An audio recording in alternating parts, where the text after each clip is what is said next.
tout le monde, c'est Vince. Alors aujourd'hui, nouvelle vidéo spéciale Cinéma Club consacrée à un cinéma asiatique mais phénoménal qui continue à nous fasciner encore et encore, à savoir le cinéma traditionnel chinois. Alors, il faut savoir que le cinéma chinois désigne un sens large des films provenant de la Chine continentale, de Hong Kong et de Taïwan. Enfin, surtout de Hong Kong et de Taïwan. Mais c'est surtout le cinéma chinois qui est le point central de ce cinéma culturel. Malgré leurs racines communes et leurs liens linguistiques, historiquement et culturels, ces styles comportent de différences, parfois confondus dans les pays occidentaux. Ils ont une histoire et un style qui leur sont leurs propres. Oui, parce que le cinéma chinois est divisé en 4, limite en 5 parties, si je peux dire. Il y a le cinéma hongkongais, qu'on a déjà parlé dans une vieille vidéo. Le cinéma taïwanais, qui a été marqué par la domination japonaise jusqu'en 1937, puis par les profondes mutations socio-économiques.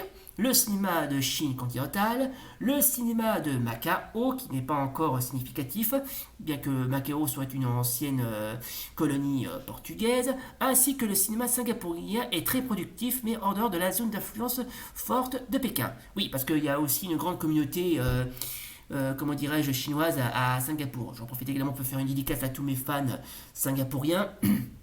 Alors, commençons par l'histoire. Alors, l'histoire du cinéma chinois commence par la domination de Shanghai.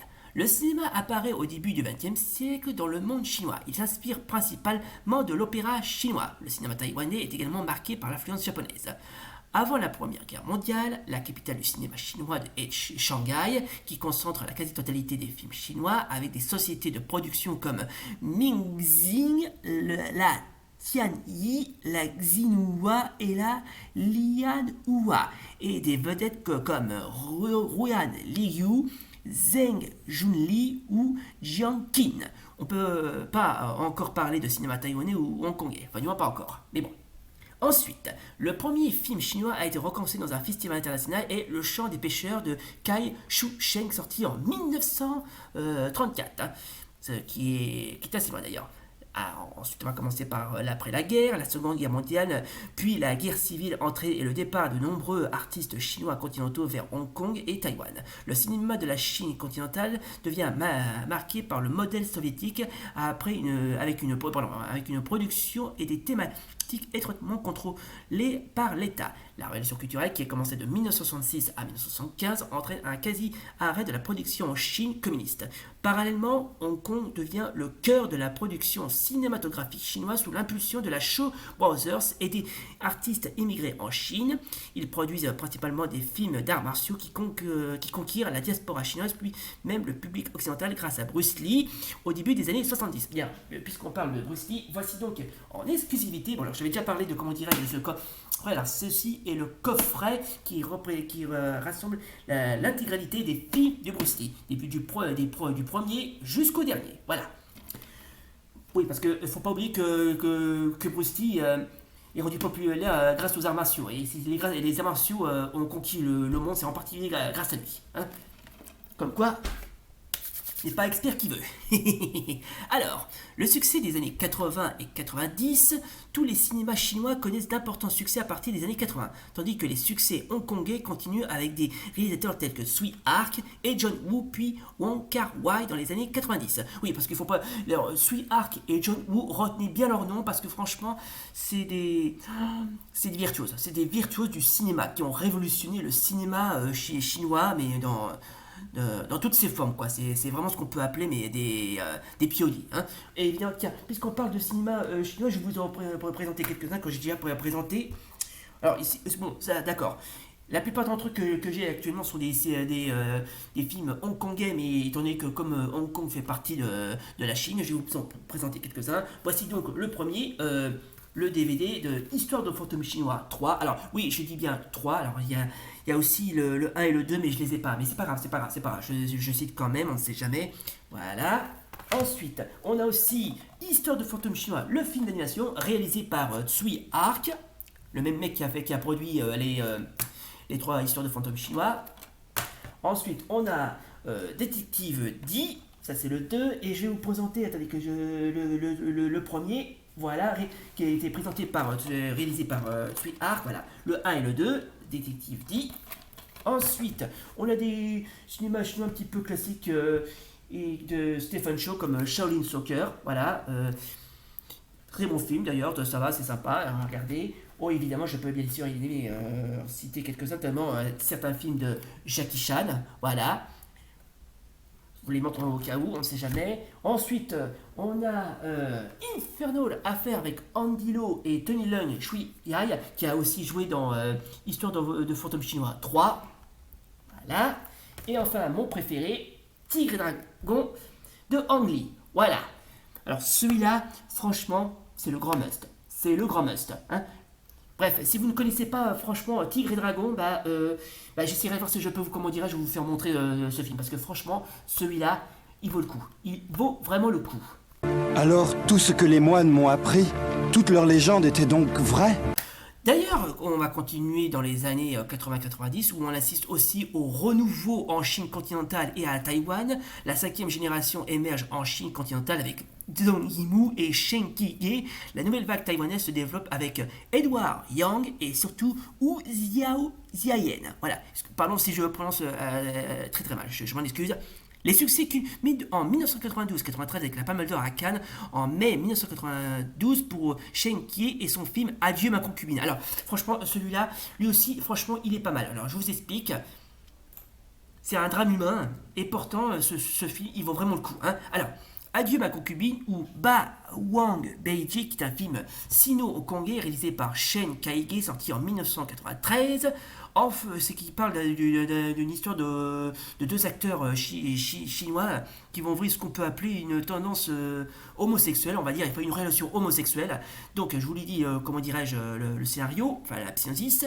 Enfants, Douzi et Xiaolu se sont liés d'une amitié particulière à l'école de l'opéra de Pékin. Ils ne se sont jamais quittés, jouant ensemble Adieu ma concubine, célèbre pièce de théâtre évoquant les adieux du prince Xiang Yu et de sa concubine Yuli et le suicide de celle-ci avant que son bien-aimé ne soit défait et tué par Liu Bang, le futur empereur Gaozu qui fonda en 202 la dynastie Han. Yi, dont le nom de théâtre est Douzi, éprouve des sentiments pour son partenaire de théâtre Xiaolu en vain car ce dernier a épousé Zhu Xiang. Désespéré, Yi se jette dans les bras d'un mécène, maître Yuan, et sombre dans la drogue. Enfin, il va surtout sombrer dans l'opium, mais bon, l'opium c'est une drogue, on va pas se le cacher. Le coup le plus dur leur viendra du jeune Xiaoxi qu'ils ont adopté avec lequel ils ont enseigné leur art. À cause de lui, de leur révision culturelle, ils finissent par s'entre-déchirer. Oui, parce que quand ils ont commencé, ils ont vécu jusqu'à la période de la révolution culturelle organisée par la Garde Rouge et Mao Zedong en personne. Hein.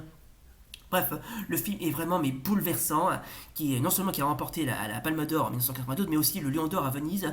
Non, pardon, qui a remporté la Palme d'Or en 1992. Et on peut citer notamment le Lion d'Or de Venise pour Zhang Yimou en septembre 1992 et son film Qui joue femme chinoise et enfin l'Ours d'Or de Berlin en février 1993 pour Ang Lee et Xi Fei pour leur film Garçon d'honneur. Voilà. Bon, évidemment, je n'ai pas besoin de vous préciser qu'on assiste pas mal, comment dirais de rapprochement depuis la fin des années 90 et notamment depuis la rétrocession de Hong Kong à la Chine en 1997. Les liens entre les différents cinémas et langues chinoises se sont développés. C'est notamment le cas avec des super productions rassemblant des stars de tout le monde chinois, ainsi que Tigre et Dragon, qu'on vient de citer tout à l'heure, réalisé par le Taïwanais Ang Lee, qui réalisera aussi l'incroyable Hulk en 2003, des studios, des studios Marvel, et des acteurs taïwanais, mais également chinois et hongkongais. Dans la même veine, on peut citer Le secret des poignards volants et héros, réalisé par le continental Zhang Yimou. Voilà. Eux aussi, il va falloir, comment dirais-je...